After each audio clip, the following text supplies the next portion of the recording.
ನನ್ನ ಹೆಂಡತಿ 7 ಜನ ಅಣ್ಣಂದಿರಿಗೆ ಒಬ್ಬಳೇ ತಂಗಿ. ಅವಳು ಮದುವೆಯಾದ ಮೇಲೆ ಅಪ್ಪ ಅಮ್ಮನ ಮನೆಗೆ ಹೋಗಲಿಲ್ಲ. ಒಂದು ದಿನ ಇದ್ದಕ್ಕಿದ್ದಂತೆ ಅವಳ ತವರು ಮನೆಗೆ ನಾನು ಕರೆದುಕೊಂಡು ಹೋಗಿದ್ದೆ. ಆಗ ಅವಳಿಗೆ ಅಲ್ಲಿ ಸಂತೋಷವೇ ಇರಲಿಲ್ಲ. ನಾನು ಮನೆಗೆ ಬಂದು ರಾತ್ರಿ ಮಲಗಿದ್ದಾಗ ಹೆಂಡತಿ ಅಳುತ್ತಿದ್ದ ಕನಸನ್ನು ಕಂಡೆ. ತಕ್ಷಣ ನನಗೆ ಭಯವಾಯಿತು ಮತ್ತು ನಾನು ತಕ್ಷಣ ಅವಳ ತವರು ಮನೆಗೆ ಹೋದೆ. ಆದರೆ ಆ ಮನೆಗೆ ಬೀಗ ಹಾಕಲಾಗಿತ್ತು. ನಾನು ಅಲ್ಲಿಂದ ವಾಪಸ್ ಹೊರಡ್ತಿದ್ದಾಗ ಒಳಗಿನಿಂದ ಕಿರುಚುವ ಶಬ್ದಗಳು ಬರಲಾರಂಭಿಸಿದವು. ನಾನು ಮೆಟ್ಟಿಲು ಹತ್ತಿ ಟೆರೆಸ್ನಿಂದ ಮನೆಯೊಳಗೆ ಹೋದೆ ಮತ್ತು ಅಲ್ಲಿ ಎದುರಿಗಿದ್ದ ದೃಶ್ಯವನ್ನು ನೋಡಿ ಬೆಚ್ಚಿಬಿದ್ದೆ. ನನ್ನ ಹೆಂಡತಿ ದಿವ್ಯಾ 7 ಜನ ಸಹೋದರರ ಒಬ್ಬಳೇ ಪ್ರೀತಿಯ ತಂಗಿಯಾಗಿದ್ದಳು. ಆ ಎಲ್ಲ 7 ಜನ ಸಹೋದರರು ನನ್ನನ್ನು ಒಳ್ಳೆಯ ಕುಟುಂಬದವನು ಎಂದು ಅವರ ತಂಗಿಗೆ ಮದುವೆ ಮಾಡಿಕೊಳ್ಳಲು ಹೇಳುತ್ತಾರೆ. ದಿವ್ಯಾಳ ಅಣ್ಣ ಸಮೀರ್ ಅವರೇ ನನ್ನ ತಂಗಿ ದಿವ್ಯಾಳನ್ನ ಮದುವೆ ಮಾಡಿಕೊಳ್ಳಬೇಕೆಂದು ಹೇಳಿದಾಗ ನನ್ನ ಕಿವಿಗಳನ್ನು ನಾನೇ ನಂಬಲಾಗಲಿಲ್ಲ. ದಿವ್ಯಾ ಅವರ ಒಬ್ಬಳೆ ತಂಗಿ, ತುಂಬ ಪ್ರೀತಿಯಿಂದ ಬೆಳೆಸಿದ್ದರು. ಆದರೆ ಅವರು ತಮ್ಮ ಪ್ರೀತಿಯ ತಂಗಿಯನ್ನು ನನಗೆ ಮದುವೆ ಮಾಡಿಕೊಡಲು ಏಕೆ ಬಯಸಿದನು? ನನ್ನಲ್ಲಿ ಅಂತಹ ಗುಣಗಳು ಇರಲಿಲ್ಲ. ನಾನು ನೋಡಲು ಕಪ್ಪು ಮೈಬಣ್ಣ, ಸುಮಾರು 35 ವರ್ಷದ ಯುವಕನಾಗಿದ್ದೆ ಮತ್ತು ನನ್ನ ತಲೆಯ ಕೂದಲೆಲ್ಲ ಉದುರಿದ್ದವು. ನನಗೆ ನನ್ನವರಂತ ಯಾರೂ ಇರಲಿಲ್ಲ. ಆ ಜಾಗದಲ್ಲಿ ನನ್ನದು ಚಿಕ್ಕ ದಿನಸಿ ಅಂಗಡಿ ಇತ್ತು. ನನಗೆ ನನ್ನ ಸಂಬಂಧಿಗಳು ಅಂತ ಯಾರೂ ಇರಲಿಲ್ಲ. ನನಗೆ ಹೆಣ್ಣು ಕೊಟ್ಟು ಮದುವೆ ಮಾಡಿಕೊಡಲು ಕೂಡ ಯಾರು ಇದ್ದಾರೆ? ಯಾಕಂದ್ರೆ ನಾನು ಮದುವೆಯ ಬಗ್ಗೆ ಅನೇಕ ಜನರೊಂದಿಗೆ ಮಾತನಾಡಿದ್ದೆ. ಆದರೆ ಅವರು ಹೇಳುತ್ತಿದ್ದರು, ಅವನು ಒಬ್ಬಂಟಿ, ಹಿಂದೆ ಮುಂದೆ ಯಾರೂ ಇಲ್ಲ, ಒಂದು ಚಿಕ್ಕ ರೂಮಿನಲ್ಲಿ ವಾಸಿಸುತ್ತಿದ್ದಾನೆ. ಅವನದೊಂದು ಚಿಕ್ಕ ದಿನಸಿ ಅಂಗಡಿ ಇದೆ. ಅವನಿಗೆ ಏನಾದರೂ ನಮ್ಮ ಮಗಳನ್ನು ಕೊಟ್ಟರೆ ಅವಳ ಬೇಕು ಬೇಡಗಳನ್ನು ಇವನು ಸರಿಯಾಗಿ ಪೂರೈಸಲು ಸಾಧ್ಯವಾಗುವುದಿಲ್ಲ. ಅವಳ ಆಸೆಗಳನ್ನು ಇವನು ಹೇಗೆ ಪೂರೈಸುತ್ತಾನೆ? ಇವನು ಇರುವ ಕಪ್ಪು ಬಣ್ಣಕ್ಕೆ ಸುಮಾರಾಗಿರುವ ಹುಡುಗಿಯೂ ಕೂಡ ತಿರುಗಿ ನೋಡುವುದಿಲ್ಲ ಎಂದು ಹೇಳುತ್ತಿದ್ದರು. ಆದರೆ ಸಮೀರ್ನ ಸಹೋದರಿ ಕುಟುಂಬವು ಇಡೀ ಊರಿನಲ್ಲಿ ತುಂಬ ಶ್ರೀಮಂತ ಕುಟುಂಬವಾಗಿತ್ತು. ಇಲ್ಲಿಯವರೆಗೆ ನಾನು ಅವಳನ್ನು ನೋಡಿರಲಿಲ್ಲ. ಯಾಕೆಂದ್ರೆ ಅವಳು ಯಾವಾಗಲೂ ಅವಳ ಮುಖವನ್ನ ವೇಲಿನಿಂದ ಮುಚ್ಚಿಕೊಂಡು ಹೋಗುತ್ತಿದ್ದಳು. ಅಲ್ಲದೆ ಸಮೀರ್ ತಂಗಿಯನ್ನ ನೋಡುವ ಧೈರ್ಯವನ್ನ ಆ ಊರಿನ ಯಾವ ಹುಡುಗನೂ ಮಾಡುತ್ತಿರಲಿಲ್ಲ. ಏಕೆಂದರೆ ಅವಳ ಎಲ್ಲ 7 ಜನ ಸಹೋದರರು ತುಂಬ ಧೈರ್ಯಶಾಲಿ ಮತ್ತು ಪ್ರಭಾವಿತರಾಗಿದ್ದರು.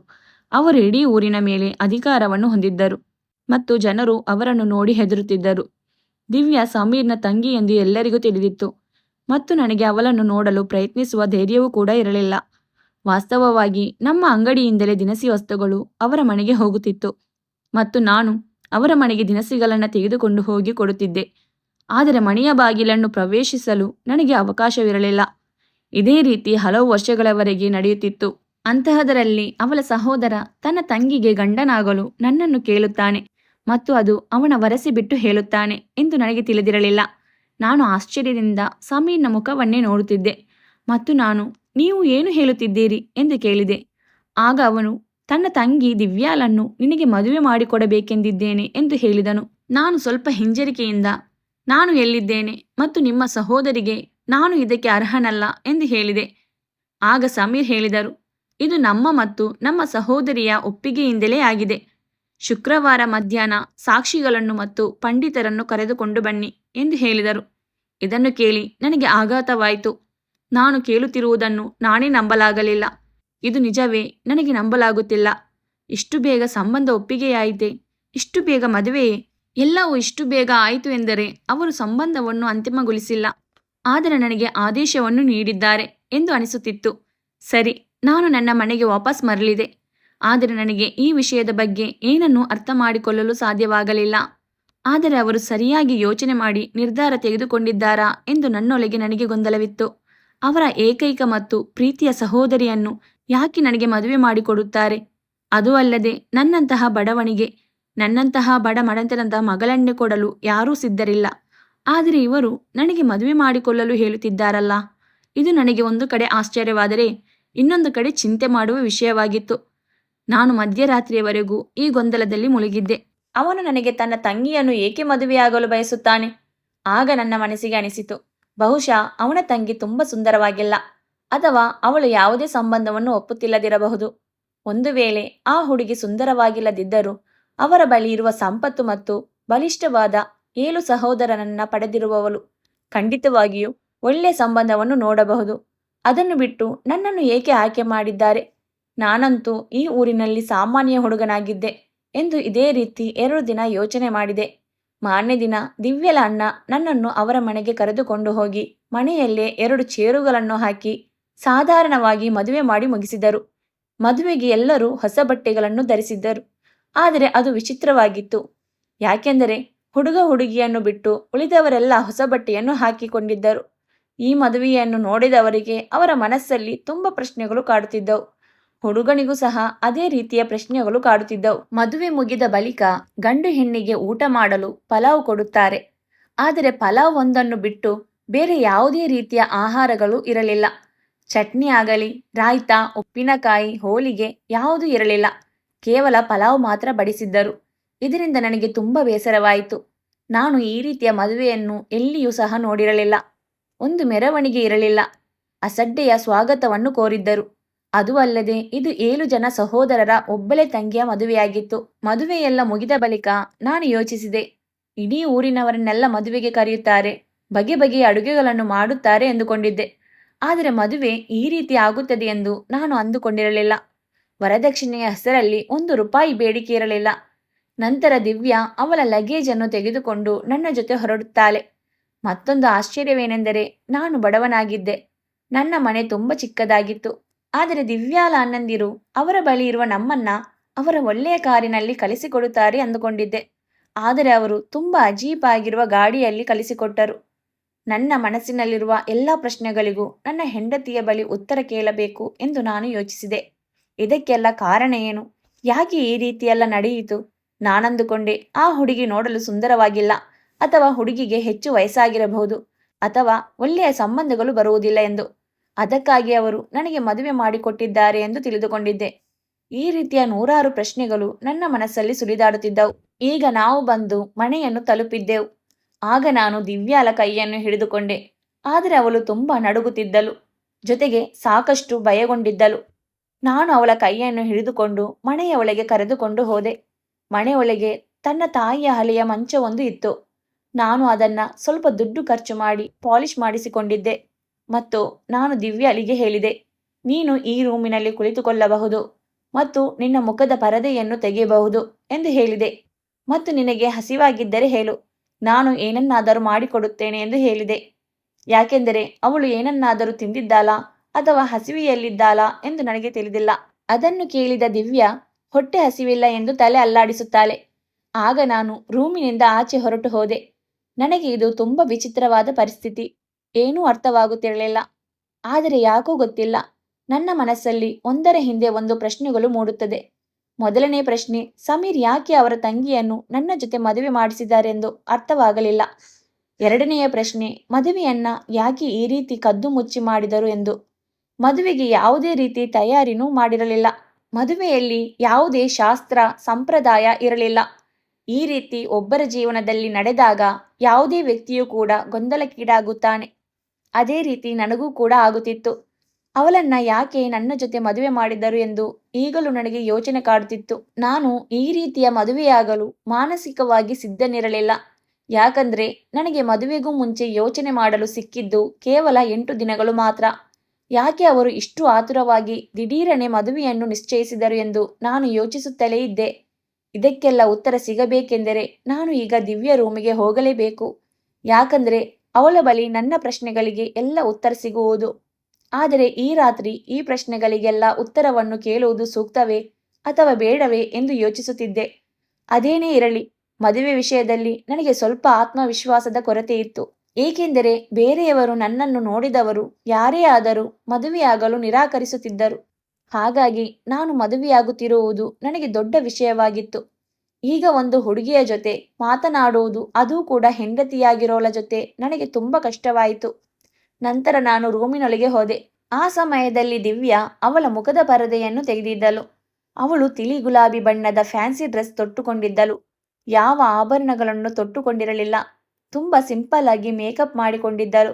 ನಾನು ಅವಳ ಪಕ್ಕದಲ್ಲಿ ಕುಳಿತುಕೊಂಡು ಒಮ್ಮೆ ಅವಳ ಮುಖವನ್ನು ನೋಡಿದಾಗ ದೊಡ್ಡ ಆಶ್ಚರ್ಯ ಕಾದಿತ್ತು. ಯಾಕೆಂದರೆ ಅವಳು ನೋಡಲು ತುಂಬ ಸುಂದರವಾಗಿದ್ದಳು. ಅವಳನ್ನು ನೋಡಿ ನನ್ನ ಕಣ್ಣುಗಳನ್ನು ನಾನೇ ನಂಬಲಾಗಲಿಲ್ಲ. ಯಾಕಂದ್ರೆ ಅವಳು ತಿದ್ದಿ ತೀಡಿದ ಮುದ್ದಾದ ಗೊಂಬೆಯಂತಿದ್ದಳು. ನಾನು ಅವಳು ಈ ರೀತಿ ಇರಬಹುದು ಎಂದು ಯೋಚಿಸಿಯೇ ಇರಲಿಲ್ಲ. ಮತ್ತು ಇನ್ನೊಂದು ಆಘಾತಕಾರಿ ವಿಷಯವೇನೆಂದರೆ ಅವಳು ಕೇವಲ 20 ವರ್ಷದ ಚಿಕ್ಕ ಹುಡುಗಿಯಾಗಿದ್ದಳು.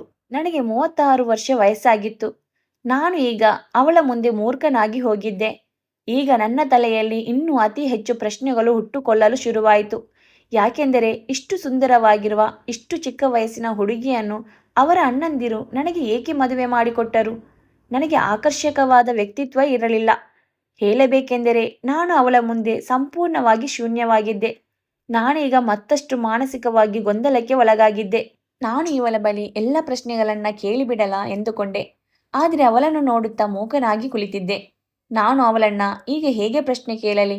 ಅವಳ ಸೌಂದರ್ಯವನ್ನು ನೋಡಿ ನಾನು ಮೂಕ ವಿಸ್ಮಿತನಾಗಿದ್ದೆ. ತಕ್ಷಣ ನಾನು ಮಂಚದ ಮೇಲಿಂದ ಎದ್ದು ನಿಂತೆ. ಬಹುಶಃ ಅವಳು ನನ್ನಿಂದ ಈ ಪ್ರತಿಕ್ರಿಯೆಯನ್ನು ನಿರೀಕ್ಷಿಸಿರಲಿಲ್ಲ. ಅವಳು ಒಮ್ಮೆ ನನ್ನತ್ತ ನೋಡಿದಳು. ಆಗ ನಾನು ನಾಚಿಕೆಯಿಂದ ನನ್ನ ಕಣ್ಣುಗಳನ್ನು ಕೆಳಗಿಳಿಸಿದೆ ಮತ್ತು ತೊದಲುತ್ತಾ, ನೀನು ನೋಡಲು ತುಂಬ ಸುಂದರವಾಗಿದ್ದೀಯಾ, ವಯಸ್ಸಿನಲ್ಲೂ ಕೂಡ ನನಗಿಂತ ತುಂಬ ಚಿಕ್ಕವಳಾಗಿದ್ದೀಯಾ ಎಂದು ಕೇಳಿದೆ. ನಾನು ಕೇಳಿದ ಪ್ರಶ್ನೆಗೆ ಅವಳು ನನ್ನತ್ತ ನೋಡಿ ನನಗೆ ಏನೂ ಅರ್ಥವಾಗಿಲ್ಲ ಎಂದು ಹೇಳಿದಳು. ಆಗ ನಾನು ಹೇಳಿದೆ, ನಾನು ನಿಮಗೆ ಯೋಗ್ಯವಾದವನಲ್ಲ. ನಿಜವಾಗಿಯೂ ನಾನು ಸುಳ್ಳು ಹೇಳುತ್ತಿಲ್ಲ, ಇರೋ ಸತ್ಯವನ್ನೇ ಹೇಳುತ್ತಿದ್ದೇನೆ. ಯಾಕಂದರೆ ನಾನು ಮತ್ತಷ್ಟು ಮಾನಸಿಕ ಗೊಂದಲಕ್ಕೆ ಒಳಗಾಗಿದ್ದೇನೆ ಎಂದು ಹೇಳಿದೆ. ಆಗ ಅವಳು ಹೇಳಿದಳು, ನೀವು ಏನು ಮಾತನಾಡುತ್ತಿದ್ದೀರಾ ಎಂದು ಕೇಳಿದಳು. ಆಗ ನಾನು ಆಶ್ಚರ್ಯದಿಂದ ಅವಳನ್ನೇ ನೋಡುತ್ತಿದ್ದೆ. ಯಾಕಂದ್ರೆ ನನ್ನನ್ನು ನೋಡಿ ಅವಳು ಹೆಚ್ಚು ಆಶ್ಚರ್ಯ ಪಡಬೇಕಾಗಿತ್ತು. ಹೇಳಬೇಕೆಂದರೆ ಅವಳು ಕಣ್ಣೀರೇ ಹಾಕಬೇಕಿತ್ತು.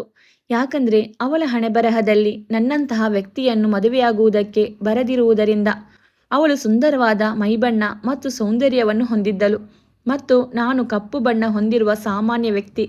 ಆದರೆ ಅವಳ ಮುಖದಲ್ಲಿ ಯಾವುದೇ ಆಶ್ಚರ್ಯವಾಗಲಿ ಗಾಬರಿಯಾಗಲಿ ಕಾಣಲಿಲ್ಲ.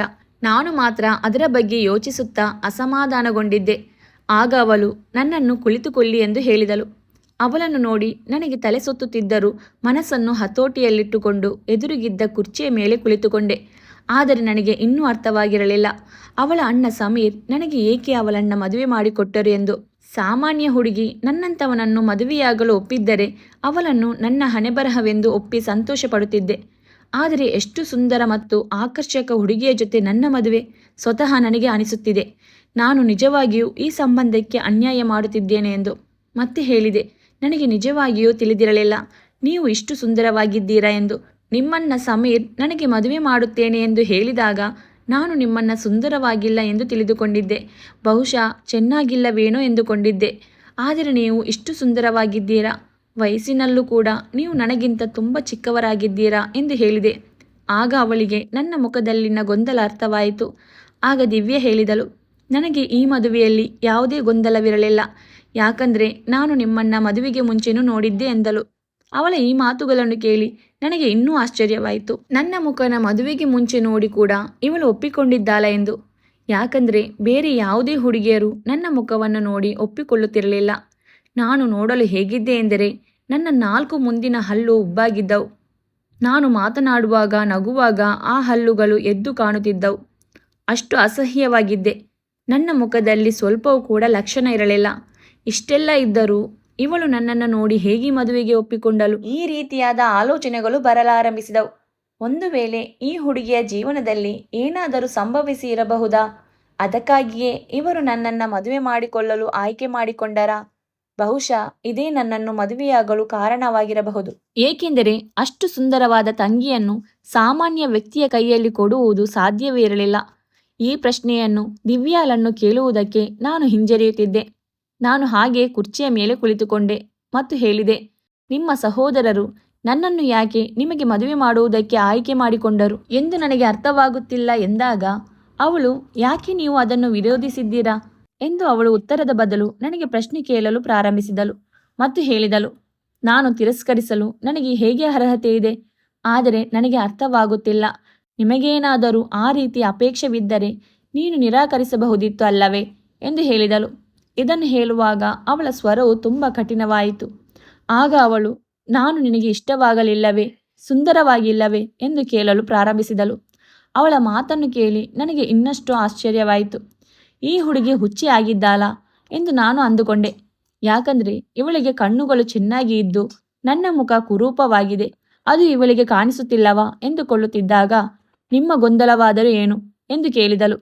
ಆಗ ನಾನು ಹೇಳಿದೆ, ನಿಮ್ಮ ಅಣ್ಣಂದಿರು ದೊಡ್ಡ ಶ್ರೀಮಂತರು ಹಾಗೂ ಪ್ರಭಾವಿತರು. ಆದರೂ ಕೂಡ ಅವರು ಯಾಕೆ ನನ್ನ ಜೊತೆ ನಿನ್ನ ಮದುವೆಯನ್ನು ಮಾಡಿಸಿದರು ಎಂದು ನನಗೆ ಇಲ್ಲಿಯವರೆಗೂ ಅರ್ಥವಾಗುತ್ತಿಲ್ಲ ಎಂದು ಹೇಳಿದಾಗ ಅವಳು ಹೇಳಿದಳು, ನೀವು ಪದೇ ಪದೇ ಅದನ್ನೇ ಏಕೆ ಕೇಳುತ್ತಿದ್ದೀರಿ? ನನ್ನ ಮುಂದೆ ನಿಮ್ಮನ್ನು ನೀವೇ ಅವಮಾನ ಮಾಡಿಕೊಳ್ಳುತ್ತಿದ್ದೀರಿ.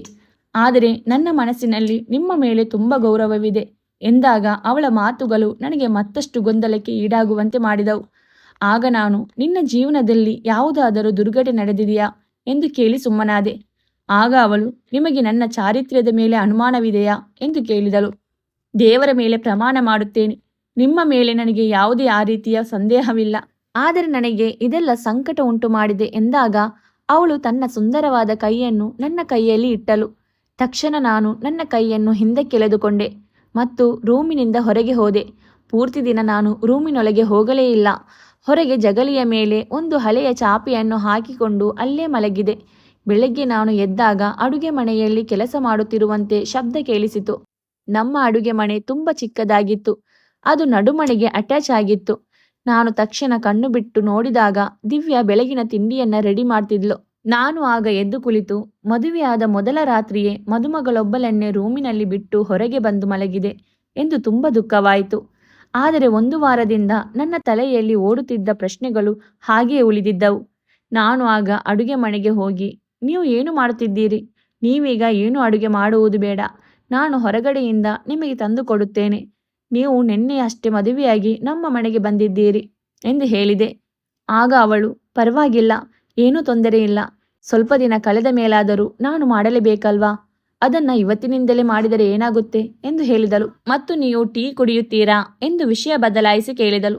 ಆಗ ನಾನು, ಇವಳೆಂಥ ಹುಡುಗಿನಪ್ಪ, ಅರ್ಥನೇ ಆಗ್ತಿಲ್ವಲ್ಲ ಅಂದುಕೊಂಡು, ಸರಿ ಕುಡಿತೀನಿ ಮಾಡು ಎಂದು ಹೇಳಿದೆ. ನಂತರ ನಾವಿಬ್ಬರು ಕುಳಿತುಕೊಂಡು ತಿಂಡಿ ತಿಂದೆವು. ಅವಳಿಗೆ ನನ್ನ ವಿಷಯದಲ್ಲಿ ಯಾವುದೇ ಅಭ್ಯಂತರವಿಲ್ಲದಿದ್ದರಿಂದ ನಾನು ನನ್ನ ಮನಸ್ಸಿನಲ್ಲಿದ್ದ ಪ್ರಶ್ನೆಗಳಿಗೆ ಉತ್ತರಗಳ ಬಗ್ಗೆ ಹೆಚ್ಚಾಗಿ ತಲೆಕೆಡಿಸಿಕೊಳ್ಳಬಾರದು ಎಂದುಕೊಂಡೆ ಮತ್ತು ನಾನು ಅವಳನ್ನು ಹೆಂಡತಿಯಾಗಿ ಮನಸ್ಪೂರ್ವಕವಾಗಿ ಸ್ವೀಕರಿಸಬೇಕು ಎಂದುಕೊಂಡೆ. ಒಟ್ಟಿನಲ್ಲಿ ಅವಳು ಖುಷಿಯಾಗಿದ್ದರೆ ಸಾಕು ಅನಿಸಿತು ಮತ್ತು ನನ್ನ ಅದೃಷ್ಟಕ್ಕೆ ದೇವರಿಗೆ ಧನ್ಯವಾದ ಹೇಳಬೇಕು. ಇಂದು ರಾತ್ರಿ ನಾನು ರೂಮಿನಲ್ಲಿಯೇ ಮಲಗಿಕೊಂಡೆ ಮತ್ತು ದಿವ್ಯಳಿಗೆ ಉಡುಗೊರೆಯಾಗಿ ನನ್ನ ತಾಯಿಯ ಉಂಗುರವನ್ನು ಅವಳಿಗೆ ಹಾಕಿದೆ. ಅವಳು ಅದನ್ನು ನೋಡಿ ತುಂಬ ಖುಷಿಪಟ್ಟಳು. ಮದುವೆಯಾದ 2 ದಿನಗಳಾದ ಮೇಲೆ ದಿವ್ಯ ಮನೆಯಲ್ಲಿ ಯಾರಾದರೂ ಬಂದು ಶಾಸ್ತ್ರೋತ್ರವಾಗಿ ಮದುಮಗಳನ್ನು ಕೆಲವು ದಿನ ಅವರ ಮನೆಗೆ ಕರೆದುಕೊಂಡು ಹೋಗುತ್ತಾರೆ ಎಂದು ಅಂದುಕೊಂಡಿದ್ದೆ. ಆದರೆ ಯಾರೂ ಬರಲಿಲ್ಲ. ನನ್ನ ಹೆಂಡತಿ ಕೂಡ ಹೋಗಲು ಸಿದ್ಧಲಿರಲಿಲ್ಲ. ನಾವು ಮತ್ತೆ ದಿವ್ಯ ಮನೆಯವರು ಒಂದೇ ಏರಿಯಾದಲ್ಲಿ ಇದ್ದದರಿಂದ ನಾನು ಹೇಳಿದೆ, ನಿನ್ನನ್ನು ತವರು ಮನೆಗೆ ಬಿಟ್ಟು ಬರುತ್ತೇನೆ ಎಂದು ಹೇಳಿದೆ. ನಿನಗೂ ತವರು ಮನೆಗೆ ಹೋಗಬೇಕೆಂಬ ಆಸೆ ಇರುತ್ತದೆ. ನಿಮ್ಮ ಅಣ್ಣಂದಿರಿಗೂ ನಿನ್ನನ್ನು ನೋಡಲು ತುಂಬ ಆತುರದಿಂದ ಕಾಯುತ್ತಿರುತ್ತಾರೆ. ನೀನು ಬೇಗ ರೆಡಿಯಾಗು ಎಂದು ನಾನು ಹೇಳುತ್ತಿರುವಾಗಲೇ ಅವಳು, ಇಲ್ಲ, ನಾನು ಅಲ್ಲಿಗೆ ಹೋಗುವುದಿಲ್ಲ ಎಂದು ಹೇಳಿದಳು. ಆಗ ನಾನು, ನೀನು ಯಾಕೆ ಹೋಗುವುದಿಲ್ಲ? ಅದು ನಿನ್ನ ತವರು ಮನೆ, ಹೋಗುವುದಿಲ್ಲ ಎಂದರೆ ಹೇಗೆ ಎಂದಾಗ ಅವಳು ತುಂಬ ಗಾಬರಿಯಾಗಿದ್ದಳು. ಅವಳನ್ನು ನೋಡಿ ನನಗೆ ಸ್ವಲ್ಪ ಆಶ್ಚರ್ಯವಾಯಿತು. ಅವಳು ನನ್ನ ಮಾತನ್ನ ಕೇಳಿ ಈ ಮಳೆ ಚಳಿಯಲ್ಲೂ ಬೆವರುತ್ತಿದ್ದಳು. ಅವಳು ತನ್ನ ತವರು ಮನೆಗೆ ಹೋಗಲು ಏಕೆ ಹೆದರುತ್ತಿದ್ದಾಳೆ ಎಂದುಕೊಂಡೆ. ಅವಳ ಆ ವರ್ತನೆಯನ್ನು ನೋಡಿ, ಸರಿ ಹೋಗುವುದು ಬೇಡ ಬಿಡು ಎಂದಾಗ ಅವಳ ಮುಖದಲ್ಲಿ ಒಂದು ರೀತಿಯ ಸಂತೋಷದ ಕಳೆ ತುಂಬಿತು. ನಂತರ ನಾನು ಹೊರಗೆ ಹೋದೆ. ನನ್ನ ಮನೆಯಲ್ಲಿ ನಾನು ಯಾವುದೇ ರೀತಿಯ ಕೆಲಸದವರನ್ನು ಇಟ್ಟಿರಲಿಲ್ಲ. ಯಾಕಂದ್ರೆ ನಾನು ಅಷ್ಟು ದೊಡ್ಡ ಶ್ರೀಮಂತನಲ್ಲ, ಹಣವಂತನೂ ಆಗಿರಲಿಲ್ಲ. ದಿವ್ಯಾ ಅಷ್ಟು ಸುಖದಲ್ಲಿ ಬೆಳೆದಿದ್ದರೂ ಇಲ್ಲಿ ಎಲ್ಲ ಕೆಲಸವನ್ನು ಮಾಡುತ್ತಿದ್ದಳು. ಅದನ್ನು ನೋಡಿ ನನಗೆ ಆಶ್ಚರ್ಯವಾಯಿತು ಮತ್ತು ಅವಳ ಬಗ್ಗೆ ಇಲ್ಲಿಯವರೆಗೂ ಯಾವುದೇ ದೂರುಗಳು ಇರಲಿಲ್ಲ. ಈಗ ನಾವು ಮದುವೆಯಾಗಿ 1 ತಿಂಗಳಾಗುತ್ತಾ ಬಂದಿತ್ತು. ನೀನು ತವರು ಮನೆಗೆ ಹೋಗಲು ಬಯಸಿದರೆ ನಾನು ನಿನ್ನ ಬಿಟ್ಟು ಬರುತ್ತೇನೆ ಎಂದು ಕೇಳಿದೆ. ಆದರೆ ಅವಳು ನಾನು ಪ್ರತಿ ಸಾರಿ ಕೇಳಿದಾಗಲೂ ಅದನ್ನು ನಿರಾಕರಿಸುತ್ತಿದ್ಲು. ಸರಿ ಎಂದು ಅಂಗಡಿಗೆ ಹೋದೆ. ಈ ದಿನ ಗುಡುಗು ಮಿಂಚು ಮಳೆ ಬರುವ ಹಾಗೆ ಇದ್ದಿದ್ದರಿಂದ ನಾನು ಅಂಗಡಿಯನ್ನು ಮುಚ್ಚಿ ಮನೆಗೆ ಬೇಗ ಬಂದೆ. ಮಳೆ ಜೋರಾಗಿ ಬರುತ್ತಿತ್ತು. ಮನೆ ಒಳಗೆ ಹೋಗಿ ನೋಡಿದಾಗ ನನ್ನ ಹೆಂಡತಿ ದೇವರ ಹತ್ತಿರ ಕುಳಿತುಕೊಂಡು ಜೋರು ಜೋರಾಗಿ ಅಳುತ್ತಿದ್ದಳು. ಅದನ್ನು ನೋಡಿ ನನಗೆ ತುಂಬ ಗಾಬರಿಯಾಯಿತು. ಇವಳಿಗೆ ಏನಾಯಿತು? ಯಾಕೆ ಹೀಗೆ ಅಳುತ್ತಿದ್ದಾಳೆ? ಇಲ್ಲಿಯವರೆಗೂ ನಾನು ಅವಳು ಈ ರೀತಿ ಅಳುವುದನ್ನು ನೋಡಿರಲಿಲ್ಲ ಮತ್ತು ಅದನ್ನು ನೋಡಿ ನಾನು ಏನೋ ಸಮಸ್ಯೆ ಇರಬಹುದು ಎಂದುಕೊಂಡೆ. ಅವಳ ಹತ್ತಿರಕ್ಕೆ ಹೋಗುತ್ತಿದ್ದಂತೆ ನಾನು ಬರುವುದನ್ನು ಗಮನಿಸಿ ತನ್ನ ಕಣ್ಣುಗಳನ್ನು ಒರೆಸಿಕೊಂಡು ತಕ್ಷಣ ನನ್ನನ್ನು ನೋಡಿ ಗಾಬರಿಯಾದಳು. ನೀವು ಏಕೆ ಇಂದು ಇಷ್ಟು ಬೇಗ ಬಂದಿದ್ದೀರಿ ಎಂದು ಕೇಳಿದಳು. ಹೌದು, ಇವತ್ತು ತುಂಬ ಮಳೆ ಬರ್ತಾ ಇದೆ, ಹಾಗಾಗಿ ನಾನು ಬೇಗ ಮನೆಗೆ ಬಂದೆ ಎಂದು ಹೇಳಿದೆ. ಸರಿ, ನೀವು ಟೀ ಕುಡಿತೀರಾ? ಹಾ ಕುಡಿತೀನಿ, ಮಾಡು. ಅದಕ್ಕೂ ಮೊದಲು ನೀನು ನನ್ನ ಪ್ರಶ್ನೆಗೆ ಉತ್ತರ ಹೇಳು. ನೀನು ಇಷ್ಟು ಹೊತ್ತು ಏಕೆ ಅಳುತ್ತಿದ್ದೆ ಎಂದು ಕೇಳಿದಾಗ ಏನೂ ಇಲ್ಲ ಎಂದು ಅಡುಗೆ ಮನೆಗೆ ಹೋದಳು. ಆದರೆ ನನ್ನ ಮನಸ್ಸಿನಲ್ಲಿರುವ ಪ್ರಶ್ನೆಗೆ ಉತ್ತರ ಸಿಗಲಿಲ್ಲ. ರಾತ್ರಿ ನಾವಿಬ್ಬರು ಊಟ ಮಾಡಿ ಮಲಗಿದ್ದಾಗ ಯಾರೋ ಹೊರಗಡೆಯಿಂದ ಬಾಗಿಲನ್ನ ಜೋರಾಗಿ ತಟ್ಟುತ್ತಿರುವ ಶಬ್ದ ಕೇಳಿಸಿತು. ಆಗ ನಾನು ಮತ್ತು ದಿವ್ಯಾ ಇಬ್ಬರು ಎಚ್ಚರವಾದೆವು. ನಾನು ದಿವ್ಯಾಳಿಗೆ ನೀನು ಇಲ್ಲೇ ಇರು ಎಂದು ಹೇಳಿ ಹೋಗಿ ಬಾಗಿಲನ್ನು ತೆಗೆದಾಗ ಯಾರೋ ಇಬ್ಬರು ಹುಡುಗರು ಹೊರಗೆ ನಿಂತುಕೊಂಡಿದ್ದರು. ಆಗ ನಾನು ಯಾರು ನೀವು, ಏನು ವಿಷಯ ಎಂದು ವಿಚಾರಿಸಿದಾಗ ಆ ಹುಡುಗರು ಹೇಳಿದರು, ದಿಗಂತ್ ಅವರೇ, ನಿಮ್ಮ ಅಂಗಡಿಗೆ ಬೆಂಕಿ ಹತ್ತಿಕೊಂಡಿದೆ ಎಂದು ಹೇಳಿದರು. ಆ ವಿಷಯವನ್ನು ಕೇಳಿ ನಾನು ಗಾಬರಿಯಾದೆ. ಆಗ ನಾನು ತಕ್ಷಣ ನನ್ನ ಅಂಗಡಿಯ ಬಳಿ ಓಡಿ ಹೋದೆ. ಅಲ್ಲಿ ಹೋಗಿ ನೋಡಿದಾಗ ನಿಜವಾಗಿಯೂ ನನ್ನ ಅಂಗಡಿ ಬೆಂಕಿಯಿಂದ ಪೂರ್ತಿ ಸುಟ್ಟು ಹೋಗಿತ್ತು. ಈಗ ನನಗೆ ಅದನ್ನು ನೋಡಿ ಏನೂ ತೋಚದಂತಾಗಿತ್ತು. ನನ್ನ ಜೀವನದ ಆಧಾರವೇ ಅಂಗಡಿ ಆಗಿತ್ತು. ಈಗ ನನಗೆ ಅದರಿಂದ ತುಂಬ ಲಾಸ್ ಆಗಿದೆ ಎಂದು ನಾನು ಬಿಕ್ಕಿ ಬಿಕ್ಕಿ ಅಳತೊಡಗಿದೆ. ನನಗೆ ಇದ್ದ ಒಂದೇ ಒಂದು ಅಂಗಡಿ ಕೂಡ ಸುಟ್ಟು ಹೋಯಿತಲ್ಲ ಎಂದು ತುಂಬ ಬೇಸರದಿಂದ ಮನೆಯಲ್ಲಿ ಉಳಿದುಕೊಂಡೆ. 2 ದಿನವಾದರೂ ಅಂಗಡಿಯ ಕಡೆ ಹೋಗಲು ಮನಸ್ಸು ಮಾಡಲಿಲ್ಲ. ಅಲ್ಲಿ ಹೋಗಿ ನೋಡುವುದಕ್ಕೂ ಏನೂ ಉಳಿದಿರಲಿಲ್ಲ. ನನ್ನಿಂದಾಗಿ ನನ್ನ ಹೆಂಡತಿ ಕೂಡ ತುಂಬ ನೊಂದುಕೊಂಡಳು. ಒಂದು ದಿನ ನಾನು ಹೀಗೆ ಹೊರಗೆ ಕುಳಿತು ಯೋಚಿಸುತ್ತಿದ್ದಾಗ ಅವಳು ನನ್ನ ಕೈಯನ್ನು ಹಿಡಿದುಕೊಂಡು, ನೋಡಿ, ಎಲ್ಲವೂ ಸರಿ ಹೋಗುತ್ತದೆ, ನೀವು ಚಿಂತೆ ಮಾಡಬೇಡಿ ಎಂದು ಹೇಳಿದಳು. ಆಗ ನಾನು, ಇನ್ನೆಲ್ಲಿ ಸರಿ ಹೋಗುವುದು ದಿವ್ಯಾ, ನನಗೆ ಇದ್ದಿದ್ದು ಆಧಾರವಾಗಿ ಆ ಪುಟ್ಟ ಅಂಗಡಿ ಒಂದೇ, ಅದು ಕೂಡ ಈಗ ಸುಟ್ಟು ಹೋಯಿತು. ಒಂದು ಹೊತ್ತು ಊಟ ಮಾಡುವುದಕ್ಕೂ ಮನೆಯಲ್ಲಿ ಈಗ ತುಂಬ ಕಷ್ಟವಾಗುತ್ತಿದೆ ಎಂದಾಗ ಅವಳು ತನ್ನ ಕೈಯಲ್ಲಿದ್ದ ಉಂಗುರವನ್ನು ತೆಗೆದು ನನಗೆ ಕೊಟ್ಟು, ನೀವು ಇದನ್ನು ಮಾರಿ ಅಂಗಡಿಗೆ ಸ್ವಲ್ಪ ಸಾಮಾನುಗಳನ್ನು ತೆಗೆದುಕೊಂಡು ಬನ್ನಿ ಎಂದು ಹೇಳಿದಳು. ಆಗ ನನಗೆ ತುಂಬ ಕೋಪ ಬಂತು. ನೀನು ಮಾಡುತ್ತಿರುವುದಾದರೂ ಏನು? ನನಗೆ ಇದರಿಂದ ನೀನು ಮುಜುಗರ ಪಡಿಸುತ್ತಿದ್ದೀಯಾ? ಈ ಉಂಗುರ ನನ್ನ ತಾಯಿಯದು. ಅವರ ನೆನಪಿಗಾಗಿ ನನ್ನ ಬಳಿ ಉಂಗುರವನ್ನು ಬಿಟ್ಟರೆ ಮತ್ತೇನೂ ಇಲ್ಲ. ಅದನ್ನು ಕೂಡ ನಾನು ಮಾರಿದರೆ ನನ್ನ ಜೀವವೇ ಹೋದಂತಾಗುತ್ತದೆ ಎಂದು ಹೇಳಿದೆ. ಆಗ ದಿವ್ಯಾ, ನೀವು ಇಷ್ಟೆಲ್ಲ ಕಷ್ಟಪಡುತ್ತಿದ್ದೀರಿ, ಬಂಗಾರದ ಉಂಗುರವನ್ನು ಇಟ್ಟುಕೊಂಡು ನಾನೇನು ಮಾಡಲಿ? ಅದರ ಪ್ರಯೋಜನವಾದರೆ ಏನು? ಅಮ್ಮ ಸದಾ ನಿಮ್ಮ ಮನಸ್ಸಿನಲ್ಲಿ ನೀವು ಇರುವವರೆಗೂ ಇದ್ದೇ ಇರುತ್ತಾರೆ. ಈಗ ನಮಗೆ ಉಳಿದಿರುವುದು ಇದು ಒಂದೇ ದಾರಿ ಎಂದು ಹೇಳಿದಳು. ಆಗ ನಾನು ಅವಳ ಮಾತಿಗೆ ಬೆಲೆ ಕೊಟ್ಟು ಆ ಉಂಗುರವನ್ನು ಸಿಟಿಗೆ ಹೋಗಿ ಮಾರಿದೆ. ಅದರಿಂದ ಬಂದ ಹಣದಿಂದಲೇ ಅಂಗಡಿಗೆ ಬೇಕಾದ ಸಾಮಾನುಗಳನ್ನು ತೆಗೆದುಕೊಂಡು ಬಂದೆ. ಆದರೂ ನನಗೆ ಇನ್ನೂ ಸ್ವಲ್ಪ ಹಣದ ಅವಶ್ಯಕತೆ ಇತ್ತು. ನಾನು ಗೊತ್ತಿರುವವರ ಬಳಿ ಸ್ವಲ್ಪ ಹಣವನ್ನು ಸಾಲವಾಗಿ ತೆಗೆದುಕೊಂಡೆ. ಮತ್ತೆ ವ್ಯಾಪಾರ ಮಾಡಲು ಶುರು ಮಾಡಿದೆ. ಆದರೆ ನನ್ನ ವ್ಯಾಪಾರದ ದುಡ್ಡೆಲ್ಲ ಸಾಲದವರ ಬಡ್ಡಿಗೆ ಸಾಕಾಗುತ್ತಿರಲಿಲ್ಲ. ಇನ್ನು ಮನೆ ನಡೆಸುವುದು ತುಂಬ ಕಷ್ಟವಾಗಿತ್ತು. ಕೆಲ ದಿನಗಳ ನಂತರ ಸಾಲಗಾರರು ಕೂಡ ಮನೆ ಮುಂದೆ ಬಂದು ಕೂಗಾಡುತ್ತಿದ್ದರು. ಬಾಯಿಗೆ ಬಂದ ಹಾಗೆ ಕೆಟ್ಟ ಶಬ್ದಗಳಿಂದ ಬೈಯುತ್ತಿದ್ದರು. ಇದನ್ನು ನೋಡಿ ದಿವ್ಯ ಕೂಡ ತುಂಬ ದುಃಖಿಸುತ್ತಾ ಅಳುತ್ತಿದ್ದಳು ಮತ್ತು ಹೇಳಿದಳು, ನನ್ನ ಬಳಿ ಬೇರೆ ಯಾವುದಾದರೂ ಒಡವೆಗಳು ಇದ್ದಿದ್ದರೆ ನಿಮಗೆ ಕೊಟ್ಟು ಬಿಡುತ್ತಿದ್ದೆ. ಆಗ ನಿಮ್ಮ ಸಾಲ ತೀರಿ ಹೋಗುತ್ತಿತ್ತು. ಆದರೆ ನನ್ನ ಬಳಿ ಯಾವ ಒಡವೆಗಳೂ ಇಲ್ಲ ಎಂದು ತುಂಬ ದುಃಖ ಪಡುತ್ತಿದ್ದಳು. ನಂತರ ನಾನು ಯೋಚನೆ ಮಾಡಿದೆ. ಈಗ ನನ್ನೊಬ್ಬನಿಗೆ ಹೊಟ್ಟೆ ತುಂಬಿಸುವುದೇ ನನ್ನ ಕೈಯಲ್ಲಿ ಕಷ್ಟವಾಗಿತ್ತು. ಹಾಗಿದ್ದಾಗ ದಿವ್ಯಳನ್ನು ನಾನು ಚೆನ್ನಾಗಿ ನೋಡಿಕೊಳ್ಳಲು ಆಗುವುದಿಲ್ಲ ಎಂದು ಕೆಲ ದಿನಗಳವರೆಗೆ ಅವಳನ್ನು ತವರು ಮನೆಗೆ ಕಳಿಸಬೇಕು ಎಂದು ತೀರ್ಮಾನ ಮಾಡಿದೆ. ಅವಳ ಬಳಿ ತವರು ಮನೆಗೆ ಕರೆದುಕೊಂಡು ಹೋಗುತ್ತೇನೆ ಎಂದರೆ ಅವಳು ಬರುವುದಿಲ್ಲ ಎಂದು ಹೇಳುತ್ತಾಳೆ ಎಂದು ಅವಳಿಗೆ ಸುಳ್ಳು ಹೇಳಿ, ನೀನು ರೆಡಿಯಾಗು, ಹೊರಗೆ ಹೋಗೋಣ ಎಂದೆ. ಆಗ ಅವಳು ಎಲ್ಲಿಗೆ ಎಂದು ಕೇಳಿದಳು. ನಾನು ಹೇಳುತ್ತೇನೆ, ಈಗ ಏನನ್ನು ಕೇಳಬೇಡ, ರೆಡಿಯಾಗು ಎಂದು ಹೇಳಿದೆ. ಅದರಂತೆ ಅವಳು ಕೂಡ ರೆಡಿಯಾಗಿ ಬಂದಳು. ನಾನು ಅವಳನ್ನು ಕರೆದುಕೊಂಡು ಅವಳ ತವರು ಮನೆ ಬಳಿ ಹೋದಾಗ ಅವಳ ಮುಖದಲ್ಲಿ ಬೇಸರ ಕಾಣಿಸಿತು. ನಾನು ಅವರ ಮನೆಯ ಬಾಗಿಲನ್ನು ತಟ್ಟುತ್ತಿದ್ದೆ. ಆಗ ಸಮೀರ್ ಮನೆಯ ಬಾಗಿಲನ್ನು ತೆಗೆದ. ಅವಳನ್ನು ನೋಡಿ ತಕ್ಷಣ ಅವನ ಹಣೆಯ ಮೇಲೆ ನೆರಿಗೆಗಳು ಕಾಣಿಸಿದವು. ಆಗ ಅವನು ಪಕ್ಕಕ್ಕೆ ಸರಿದು, ನೀವು ಹೊರಗೆ ಏಕೆ ನಿಂತುಕೊಂಡಿದ್ದೀರಾ, ಒಳಗೆ ಬನ್ನಿ ಎಂದು ಹೇಳಿದ. ನಂತರ ನನ್ನ ಮುಂದೆ ಒಂದು ಸಾಧಾರಣವಾದ ನೀರಿನ ಲೋಟವನ್ನು ತಂದು ಇಟ್ಟರು. ದಿವ್ಯಾ ತನ್ನ ಅಣ್ಣಂದಿರನ್ನೆಲ್ಲ ತುಂಬ ಕೋಪದಲ್ಲಿ ನೋಡುತ್ತಿದ್ದಳು. ಆಗ ನಾನು, ನಾವು ಮದುವೆಯಾಗಿ ಹೋದಾಗಿಂದ ನೀವು ದಿವ್ಯಾಳನ್ನು ನೋಡೋದಕ್ಕೆ ಆಗಿಲ್ಲ. ಮದುವೆಯಾಗಿ 2 ತಿಂಗಳು ಆಗ್ತಾ ಬಂತು. ನೀವು ಕೂಡ ಅವಳನ್ನು ನೋಡೋದಕ್ಕೆ ಕಾಯ್ತಾ ಇರ್ತೀರಾ ಅಂತ ತಿಳ್ಕೊಂಡು ಅವಳನ್ನು ಇಲ್ಲಿ ಬಿಟ್ಟು ಹೋಗಲು ಬಂದೆ ಎಂದಾಗ ಯಾರ ಮುಖದಲ್ಲೂ ಸಂತೋಷವಿರಲಿಲ್ಲ. ನಾನು ಅವರ ಮನೆಗೆ ಹೋಗಿ 20 ನಿಮಿಷವಾಗಿತ್ತು. ಆದರೆ ಯಾರೂ ಕೂಡ ನನ್ನನ್ನು ಕಾಫಿ ಕುಡಿಯುತ್ತೀರಾ ಅಥವಾ ಊಟ ಮಾಡುತ್ತೀರಾ ಎಂದು ಸಹ ಕೇಳಲಿಲ್ಲ. ದಿವ್ಯಾಳನ್ನು ಅಲ್ಲೇ ಬಿಟ್ಟು ನಂತರ ನಾನು ಮನೆಗೆ ಬಂದೆ. ರಾತ್ರಿ ಮನೆಯಲ್ಲಿ ಒಬ್ಬನೇ ಮಲಗಿಕೊಂಡಾಗ ನನ್ನ ಕನಸಿನಲ್ಲಿ ದಿವ್ಯಾ ಅಳುತ್ತಿರುವ ಮುಖ ನನಗೆ ಕಾಣಿಸಿತು. ಆಗ ದಿವ್ಯಾ ಅಳುತ್ತಾ, ದಿಗಂತ್ ನನ್ನನ್ನು ಕಾಪಾಡಿ, ಇವರು ನನ್ನ ಕೊಂದು ಬಿಡುತ್ತಾರೆ ಎಂದು ಕೂಗುತ್ತಿರುವ ಕನಸು ಬಿತ್ತು. ಆಗ ನಾನು ತಕ್ಷಣ ನಿದ್ದೆಯಿಂದ ಎದ್ದು ಕೂತು ಯೋಚನೆ ಮಾಡಿ, ದಿವ್ಯಾ ಮನೆ ತುಂಬ ದೂರ ಏನೂ ಇಲ್ಲ ಎಂದು ಚಪ್ಪಲಿಯನ್ನು ಹಾಕಿಕೊಂಡು ಸೀದಾ ದಿವ್ಯಾಳ ಮನೆ ಹತ್ತಿರ ಹೋದೆ. ಆದರೆ ದಿವ್ಯ ತವರು ಮನೆಯ ಬಾಗಿಲಿಗೆ ಬೀಗ ಹಾಕಲಾಗಿತ್ತು. ಇದರಿಂದ ನಾನು ತುಂಬ ಭಯಭೀತನಾದೆ. ಇಲ್ಲಿಯವರೆಗೂ ಎಂದಿಗೂ ಆ ಮನೆಯ ಬೀಗವನ್ನು ಹಾಕಿರಲಿಲ್ಲ. ಈ ಮನೆಯಲ್ಲಿ ಯಾರಾದರೂ ಒಬ್ಬರು ಇದ್ದೇ ಇರುತ್ತಿದ್ದರು. ದಿವ್ಯಳ ಬಳಿ ಫೋನ್ ಕೂಡ ಇದೆ. ಆದರೆ ಎಲ್ಲಿಗಾದರೂ ಹೋಗುವುದಿದ್ದರೆ ಅವಳಾದರೂ ನನಗೆ ಹೇಳಬಹುದಿತ್ತಲ್ವಾ? ಆದರೆ ಅವಳು ಕೂಡ ಫೋನ್ ಮಾಡಿಲ್ಲ ಎಂದು ನಾನು ಮನೆಗೆ ವಾಪಸ್ ಬರುತ್ತಿದ್ದಾಗ ಮನೆಯೊಳಗಿನಿಂದ ಯಾರೋ ಅಳುತ್ತಿರುವ ಶಬ್ದ ಕೇಳಿಸಿತು. ಮತ್ತೆ ಜೋರಾಗಿ ಹೊಡೆಯುತ್ತಿರುವ ಶಬ್ದವು ಕೇಳಿಸುತ್ತಿತ್ತು. ಆದ್ದರಿಂದ ನಾನು ಗಾಬರಿಗೊಂಡು ಅಲ್ಲಿದ್ದ ದೊಡ್ಡ ಗೋಡೆಯ ಮೇಲೆ ಹತ್ತಿ ಕಿಟಕಿಯಿಂದ ಇಣುಕಿ ನೋಡಿದೆ. ನಾನು ಒಳಗೆ ಏನು ನಡೆಯುತ್ತಿದೆ ಎನ್ನುವುದನ್ನು ನೋಡಲೇಬೇಕಾಗಿತ್ತು. ಆದರೆ ನನಗೆ ಅಲ್ಲಿ ಸರಿಯಾಗಿ ನಿಂತುಕೊಳ್ಳಲು ಆಗುತ್ತಿರಲಿಲ್ಲ. ಸಹಾಯಕ್ಕೆ ಎಂದು ನಾನು ಆ ಕಡೆ ಈ ಕಡೆ ನೋಡುತ್ತಿದ್ದಾಗ ಗೋಡೆಯ ಪಕ್ಕದಲ್ಲಿ ಒಂದು ಮರದ ಕೋಲು ಬಿದ್ದಿತ್ತು. ಅದರ ಸಹಾಯದಿಂದ ನಾನು ಗೋಡೆಯನ್ನು ಹತ್ತಿದೆ. ಆಗ ಕಿಟಕಿಯಿಂದ ಒಳಗೆ ಇಣುಕಿ ನೋಡಿದಾಗ ಆ ದೃಶ್ಯವನ್ನು ನೋಡಿ ನಾನು ಬೆಚ್ಚಿಬಿದ್ದೆ. ಅಷ್ಟು ದೊಡ್ಡ ಮನೆಯ ಒಳಗೆ ಒಂದು ಮೂಲೆಯಲ್ಲಿ ಚಿಕ್ಕದಾದ ಜಾಗವಿತ್ತು. ಅಲ್ಲಿ ಮಣ್ಣು ಅಗೆದಿರುವಂತೆ ಕಾಣುತ್ತಿತ್ತು. ಪಕ್ಕದಲ್ಲಿ ಒಂದು ಗುಂಡಿಯನ್ನು ತೆಗೆಯಲಾಗಿತ್ತು. ದಿವ್ಯಳ ಕೈ ಹಾಗೂ ಕಾಲುಗಳಿಗೆ ಹಗ್ಗವನ್ನು ಕಟ್ಟಿದ್ದರು. ಅವಳು ನನ್ನನ್ನೇ ನೋಡುತ್ತಿದ್ದಳು. ಅವಳ ಅಣ್ಣಂದಿರು ಅವಳನ್ನು ಆ ಗುಂಡಿಯಲ್ಲಿ ಹಾಕಲು ಪ್ರಯತ್ನಿಸುತ್ತಿದ್ದರು. ಅದನ್ನು ನೋಡಿ ನನ್ನ ಜೀವವೇ ಹೋದಂತಾಯಿತು.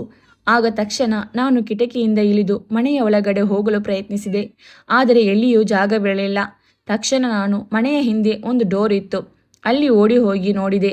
ಅದು ಕೂಡ ಲಾಕ್ ಆಗಿತ್ತು. ಅಲ್ಲಿದ್ದ ಒಂದು ದೊಡ್ಡ ಕಲ್ಲನ್ನು ತೆಗೆದುಕೊಂಡು ಜೋರಾಗಿ ಡೋರಿಗೆ ಹೊಡೆದೆ. ಡೋರ್ ಓಪನ್ ಆದ ತಕ್ಷಣ ಒಳಗೆ ಹೋಗಿ ನಾನು ಅವರ ಅಣ್ಣಂದಿರ ಬಳಿ, ನೀವು ಏನು ಮಾಡುತ್ತಿದ್ದೀರಾ? ಬಿಟ್ಟು ಬಿಡಿ ಅವಳನ್ನು ಎಂದು ಕೂಗಾಡಿದಾಗ ಅವರು ಹೇಳಿದರು, ನೀನು ಇದರಿಂದ ಹಿಂದೆ ಇರು, ಇಲ್ಲವಾದರೆ ನಿನ್ನನ್ನು ಕೂಡ ಅವಳ ಜೊತೆ ಸೇರಿಸಿ ಸಾಯಿಸಬೇಕಾಗುತ್ತದೆ ಎಂದರು. ಆಗ ನಾನು, ನಿಮಗೆ ಈ ರೀತಿ ಮಾತನಾಡುವುದಕ್ಕೆ ನಾಚಿಕೆಯಾಗುವುದಿಲ್ಲವೇ? ಅವಳು ನಿಮ್ಮ ಸ್ವಂತ ತಂಗಿ, ನನ್ನ ಹೆಂಡತಿ ಕೂಡ. ಅವಳ ಜೊತೆ ಈ ರೀತಿ ನಡೆದುಕೊಳ್ಳುತ್ತಿದ್ದೀರಲ್ಲ, ಛೇ ಎಂದು ಅವಳ ಕೈಕಾಲುಗಳ ಹಗ್ಗವನ್ನು ಬಿಚ್ಚಿದೆ. ಆದರೆ ಯಾಕೆ ಅವರು ಹಾಗೆ ಮಾಡುತ್ತಿದ್ದಾರೆ ಎಂದು ನನಗೆ ತಿಳಿದಿರಲಿಲ್ಲ. ಸ್ವಂತ ತಂಗಿಯ ಜೊತೆ ಈ ರೀತಿಯ ಕೃತ್ಯವನ್ನು ನೀವು ಮಾಡುತ್ತಿದ್ದೀರಲ್ಲ, ಈಗ ನೀವು ಅವಳನ್ನು ಬಿಟ್ಟರೆ ಸರಿ, ಇಲ್ಲದಿದ್ದರೆ ನಾನು ಜೋರಾಗಿ ಕೂಗಿ ಊರಿನವರನ್ನೆಲ್ಲ ಸೇರುವ ಹಾಗೆ ಮಾಡುತ್ತೇನೆ ಎಂದು ನಾನು ಕಲ್ಲಿನಿಂದ ಹೊಡೆದ ಡೋರ್ ಬಳಿಗೆ ಓಡಿದೆ. ಆಗ ಅವರು ನಾನು ಮನೆಯಿಂದ ಆಚೆ ಹೋಗಿದ್ದನ್ನು ನೋಡಿ ಸ್ವಲ್ಪ ಹೆದರಿಕೊಂಡು ದಿವ್ಯಳನ್ನ ಬಿಟ್ಟರು. ತಕ್ಷಣ ಅವಳು ನನ್ನ ಬಳಿ ಓಡಿ ಬಂದಳು. ಆಗ ನಾನು ಅವಳನ್ನು ಕೇಳಿದೆ, ಇವರೇಕೆ ನಿನ್ನ ಜೊತೆ ಈ ರೀತಿ ನಡೆದುಕೊಳ್ಳುತ್ತಿದ್ದಾರೆ ಎಂದಾಗ ದಿವ್ಯ ಹೇಳಿದಳು, ಇವರೆಲ್ಲ ನನ್ನ ಆಸ್ತಿಯನ್ನು ಹೊಡೆದುಕೊಳ್ಳಲು ಈ ರೀತಿ ಮಾಡುತ್ತಿದ್ದಾರೆ. ನೀವು ಇಷ್ಟು ದಿನ ಒಂದು ಚಿಂತೆಯಲ್ಲಿ ಮುಳುಗಿದ್ದೀರಲ್ಲ, ನನ್ನನ್ನು ಅಷ್ಟು ಸುಲಭವಾಗಿ ಹೇಗೆ ನಿಮ್ಮ ಜೊತೆ ಮದುವೆ ಮಾಡಿದ್ದಾರೆ ಎಂದು ಚಿಂತೆ ಮಾಡುತ್ತಿದ್ದೀರಲ್ಲ. ನಿಮ್ಮ ಪ್ರಶ್ನೆಗಳಿಗೆಲ್ಲ ಇದೇ ಉತ್ತರ. ಅವರು ನನ್ನ ಹೆಸರಿನಲ್ಲಿರುವ ಆಸ್ತಿಯನ್ನು ಕಬಳಿಸಲು ನಿಮ್ಮ ಜೊತೆ ನನ್ನನ್ನು ಮದುವೆ ಮಾಡಿದ್ದರು. ಓದು ಬರಹ ಗೊತ್ತಿಲ್ಲದವನಾದರೆ ಆಸ್ತಿಯನ್ನು ಕೇಳಲು ಬರೋದಿಲ್ಲ. ಹೇಗೋ ನಿಮ್ಮನ್ನ ಯಾಮಾರಿಸಬಹುದು ಎಂದು ನಿಮ್ಮ ಜೊತೆ ಮದುವೆ ಮಾಡಿದರು. ಅಲ್ಲದೆ ನೀನು ಅವರನ್ನು ಎದುರಿಸಿ ನಿಲ್ಲುವ ಧೈರ್ಯ ಕೂಡ ಇಲ್ಲ ಎನ್ನುವುದು ಗೊತ್ತಾಗಿ ಅವರು ಈ ಕೆಲಸವನ್ನು ಮಾಡಿದ್ದಾರೆ ಎಂದು ಹೇಳಿದಳು. ಆ ಮಾತನ್ನು ಕೇಳಿ ನನಗೆ ತುಂಬ ದುಃಖವಾಯಿತು. ನಾನು ತಕ್ಷಣ ದಿವ್ಯಳನ್ನ ಅಲ್ಲಿಂದ ಮನೆಗೆ ಕರೆದುಕೊಂಡು ಬಂದೆ ಮತ್ತು ದಿವ್ಯಳನ್ನ ಕೇಳಿದೆ, ನಿನಗೇನಾದರೂ ತೊಂದರೆಯಾಗಿದೆಯಾ? ನೀನೇಕೆ ಅವರ ಆಸ್ತಿಯನ್ನು ಕೇಳಿದೆ ಎಂದು. ಆಗ ಅವಳು ಹೇಳಿದಳು, ನನ್ನ ತಂದೆ ತಾಯಿ ಇರುವ ಆಸ್ತಿಯನ್ನೆಲ್ಲ ನನ್ನ ಹೆಸರಿಗೆ ಮಾಡಿದ್ದರು. ನಾನು ಅದನ್ನ ಮದುವೆ ಸಮಯದಲ್ಲಿ ನನ್ನ ಅಣ್ಣಂದಿರಿಗೆ ಪೂರ್ತಿಯಾಗಿ ಬರೆದು ಕೊಟ್ಟು ಬಿಟ್ಟೆ. ಹೊರ ಜಗತ್ತಿಗೆ ನನ್ನ ಅಣ್ಣಂದಿರು ನನ್ನ ಮೇಲೆ ತುಂಬ ಪ್ರೀತಿ ಇಟ್ಟುಕೊಂಡಿದ್ದಾರೆ ಎನ್ನುವ ಹಾಗೆ ತೋರಿಸಿಕೊಂಡಿದ್ದಾರೆ. ಆದರೆ ನಿಜವಾದ ವಿಚಾರವೇ ಬೇರೆ. ಅವರು ಕೇವಲ ನನ್ನ ಹೆಸರಿನಲ್ಲಿದ್ದ ಆಸ್ತಿಯನ್ನು ಪಡೆದುಕೊಳ್ಳಲು ನನ್ನನ್ನು ಪ್ರೀತಿಸುವ ನಾಟಕ ಮಾಡ್ತಿದ್ರು ಮತ್ತು ಮೋಸದಿಂದ ನನ್ನ ಆಸ್ತಿಯನ್ನೆಲ್ಲ ಅವರಿಗೆ ಬರೆಸಿಕೊಂಡ್ರು. ಈಗ ನೀವು ತುಂಬ ಕಷ್ಟದಲ್ಲಿದ್ರಿ. ಹೇಗೋ ತವರು ಮನೆಗೆ ಬಂದಿದ್ದೀನಲ್ಲ, ನನಗೆ ಆಸ್ತಿ ಅಂತೂ ಬೇಡ, ಈಗ ಸ್ವಲ್ಪ ಹಣದ ಸಹಾಯ ಮಾಡಿ, ನಾವು ತುಂಬ ಕಷ್ಟದಲ್ಲಿದ್ದೇವೆ ಎಂದು ಕೇಳಿದೆ. ಅದಕ್ಕೆ ಅವರು ಒಂದು ನಯಾ ಪೈಸಾ ಕೂಡ ಕೊಡುವುದಿಲ್ಲ ಎಂದು ಹೇಳಿದರು. ಆಗ ನಾನು, ಹಾಗಾದರೆ ನನ್ನ ಪಾಲಿನ ಆಸ್ತಿಯನ್ನು ನನಗೆ ಕೊಟ್ಟು ಬಿಡಿ ಎಂದೆ. ನಾನು ಕೇವಲ ನನ್ನ ಅಧಿಕಾರವನ್ನು ಮಾತ್ರ ಕೇಳಿದೆ. ಅವರು ನಾನು ಮುಂದೆ ಯಾವತ್ತೂ ಆಸ್ತಿ ಕೇಳಬಾರದೆಂದು ನನ್ನನ್ನು ಒಬ್ಬ ಮೂರ್ಖನ ಜೊತೆಗೆ ಮತ್ತು ನೀವು ಬಡವ ತಿಳಿದು ನನ್ನನ್ನ ನಿಮ್ಮ ಜೊತೆ ಮದುವೆ ಮಾಡಿದ್ರು. ಮೊದಲು ನಾನು ನಿಮ್ಮನ್ನ ಹಾಗೆ ಅಂದುಕೊಳ್ಳುತ್ತಿದ್ದೆ. ಆದರೆ ನನಗೆ ಈಗ ಗೊತ್ತಾಗುತ್ತಿದೆ, ನಾನು ತುಂಬ ಭಾಗ್ಯಶಾಲಿ. ನೀವು ತುಂಬ ಒಳ್ಳೆಯವರು. ನಿಮ್ಮ ಮನಸ್ಸು ಕೂಡ ತುಂಬ ಒಳ್ಳೆಯದು. ನೀವು ನನ್ನನ್ನು ತವರು ಮನೆಗೆ ಕರೆದುಕೊಂಡು ಹೋಗ್ತೀನಿ ಎಂದಾಗೆಲ್ಲ ನಾನು ಈ ಕಾರಣಕ್ಕೆ ಇಷ್ಟಪಡುತ್ತಿರಲಿಲ್ಲ. ಆದರೆ ನೀವೀಗ ಪಡುತ್ತಿರುವ ಕಷ್ಟವನ್ನು ನೋಡಿ ಅವರ ಬಳಿ ಸ್ವಲ್ಪ ಸಹಾಯ ಕೇಳಿದೆ ಅಷ್ಟೇ. ಅದಕ್ಕೆ ಅವರು ಇವಳನ್ನ ಹೀಗೆ ಬಿಟ್ಟರೆ ಆಸ್ತಿಗಾಗಿ ನಮ್ಮನ್ನು ಪೀಡಿಸುತ್ತಾಳೆ ಎಂದು ನನ್ನನ್ನು ಕೊಲ್ಲುವ ಪ್ರಯತ್ನ ಮಾಡಿದರು. ಅಷ್ಟರಲ್ಲಿ ನೀವು ಬಂದ್ರಿ ಎಂದು ಹೇಳಿದಳು. ಆಗ ನಾನು ಹೇಳಿದೆ, ನೋಡು, ನಮಗೆ ಅವರ ಆಸ್ತಿ ಹಣ ಯಾವುದು ಬೇಡ. ನನಗೆ ದೇವರು ಶಕ್ತಿಯನ್ನು ಕೊಟ್ಟಿದ್ದಾನೆ. ನಾನು ಕಷ್ಟಪಟ್ಟು ದುಡಿತೀನಿ. ನಿನ್ನನ್ನು ಚೆನ್ನಾಗಿ ನೋಡಿಕೊಳ್ಳುತ್ತೇನೆ. ನನಗೆ ಅದರ ಅವಶ್ಯಕತೆ ಇಲ್ಲ. ಆಸ್ತಿಗಾಗಿ ನೀನು ನಿನ್ನ ಅಣ್ಣಂದಿರ ಜೊತೆ ಜಗಳ ಮಾಡುವುದು ನನಗೆ ಇಷ್ಟವಿಲ್ಲ. ನೀನು ನಮ್ಮ ಈ ಕಷ್ಟದ ಬಗ್ಗೆ ಚಿಂತಿಸಬೇಡ. ಇದೆಲ್ಲ ಜಾಸ್ತಿ ದಿನ ಇರೋದಿಲ್ಲ. ಕಾಲಚಕ್ರ ತಿರುಗ್ತಾ ಇರುತ್ತೆ. ಕೆಳಗಿದ್ದವರು ಮೇಲೆ ಹೋಗಲೇಬೇಕು, ಮೇಲಿದ್ದವರು ಕೆಳಗೆ ಬರಲೇಬೇಕು. ನಾವು ಇವತ್ತು ಕೆಳಗೆ ಇದ್ದೀವಿ, ನಾಳೆ ಮೇಲೆ ಹೋಗುವ ದಿನಾನು ಬರುತ್ತೆ ಅಂತ ಹೇಳಿ ಸಮಾಧಾನ ಮಾಡಿದೆ. ಸ್ವಲ್ಪ ದಿನಗಳಲ್ಲಿ ನಾನು ಮತ್ತೆ ನನ್ನ ಅಂಗಡಿಯನ್ನ ಸಾಲ ತೆಗೆದುಕೊಂಡು ಓಪನ್ ಮಾಡಿದೆ. 1-2 ತಿಂಗಳು ಕಳೆಯುತ್ತಿದ್ದಂತೆ ನನ್ನ ವ್ಯಾಪಾರ ತುಂಬ ಚೆನ್ನಾಗಿ ನಡೆಯಲು ಶುರುವಾಯಿತು. ಅದರಿಂದ ನಾನು ಹಂತ ಹಂತವಾಗಿ ಸಾಲವನ್ನು ಕೂಡ ತೀರಿಸಿದೆ. ಈಗ ಒಂದು ಮಟ್ಟಕ್ಕೆ ನಮ್ಮ ಜೀವನ ಕೂಡ ಸುಧಾರಿಸಿದೆ. 1 ವರ್ಷದ ನಂತರ ನಾನು ಈಗ ಒಂದು ಚೆನ್ನಾಗಿರುವ ಮನೆಯನ್ನು ಕಟ್ಟಿಸಬೇಕು ಎಂದು ಒಂದು ಒಳ್ಳೆಯ ಜಾಗವನ್ನು ತೆಗೆದುಕೊಂಡಿದ್ದೇನೆ. ಇದರಿಂದ ದಿವ್ಯಾ ಕೂಡ ನನ್ನ ಜೊತೆ ಸಂತೋಷವಾಗಿದ್ದಾಳೆ. ಆದರೆ ದಿವ್ಯಾಳ ಅಣ್ಣಂದಿರು ಫೈನಾನ್ಸ್ ಮಾಡ್ತೀನಿ ಅಂತ ಹೇಳಿ ತಮ್ಮ ದುಡ್ಡನ್ನೆಲ್ಲ ಫೈನಾನ್ಸ್ ಮೇಲೆ ಬಿಟ್ಟು ಅದನ್ನು ವಸೂಲಿ ಮಾಡೋಕಾಗದೆ ಬೀದಿಗೆ ಬಂದು ನಿಂತಿದ್ದಾರೆ. ಇದ್ದ ಒಂದು ಮನೆಯನ್ನು ಕೂಡ ಮಾರುವ ಸ್ಥಿತಿಗೆ ತಲುಪಿದ್ದಾರೆ. ಮೋಸದಿಂದ ತಂಗಿಯ ಆಸ್ತಿಯನ್ನು ಕಬಳಿಸಿದ್ದಕ್ಕೆ ಆ ದೇವರು ಸರಿಯಾದ ಶಿಕ್ಷೆಯನ್ನು ಕೊಟ್ಟಿದ್ದ. ಯಾವುದೇ ಅಣ್ಣಂದಿರು ತಮ್ಮ ತಂಗಿಯನ್ನು ಚೆನ್ನಾಗಿ ನೋಡಿಕೊಂಡರೆ ಅವರು ಕೂಡ ಜೀವನದಲ್ಲಿ ತುಂಬ ಸುಖವಾಗಿದ್ದು ಉದ್ಧಾರವಾಗುತ್ತಾರೆ. ಅದೇ ಅವಳಿಗೆ ದುಃಖ ಕೊಟ್ಟರೆ ಅವರ ಕಣ್ಣೀರಿನಿಂದ ಅವರ ಜೀವನ ನಾಶವಾಗುತ್ತದೆ. ಸ್ನೇಹಿತರೆ, ಈ ಕತೆ ನಿಮಗೆ ಇಷ್ಟವಾಗಿದ್ದಲ್ಲಿ ನಮ್ಮ ಹೃದಯದ ಮಾತು ಕನ್ನಡ ಕತೆಗಳು ಚಾನಲ್ ಅನ್ನು ಸಬ್ಸ್ಕ್ರೈಬ್ ಮಾಡಿ, ಲೈಕ್ ಮಾಡಿ, ಶೇರ್ ಮಾಡಿ, ಕಮೆಂಟ್ ಮಾಡಿ. ಧನ್ಯವಾದಗಳು.